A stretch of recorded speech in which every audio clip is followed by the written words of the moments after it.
যে দাম বাড়াইলেও যে খাবার তো খাবেই, দ্যাটস নট রাইট এক্স্যাক্টলি।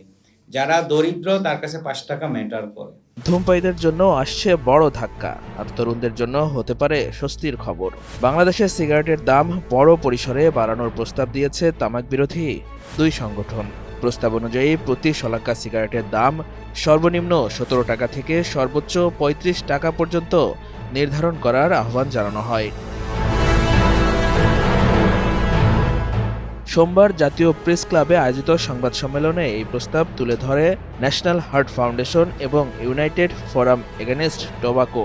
সংগঠন দুটির দাবি, তামাকের ভয়াবহ ক্ষতি থেকে তরুণ সমাজকে রক্ষা করতে হলে এখনই কঠোর পদক্ষেপ নিতে হবে।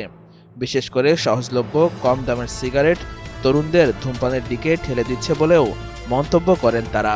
দামটা বাড়াই, তাহলে সমাজের যারা নিম্ন আয়ের মানুষ এবং তরুণ যারা, তারা এই সিগারেট খেতে নিরুৎসাহিত হবে। প্রস্তাব অনুযায়ী সিগারেটকে 4টি স্তরে ভাগ করে নতুন মূল্য নির্ধারণের কথা বলা হয়েছে।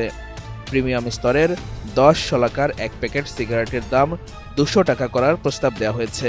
এতে প্রতি শলাকার দাম দাঁড়াবে প্রায় 35 টাকা।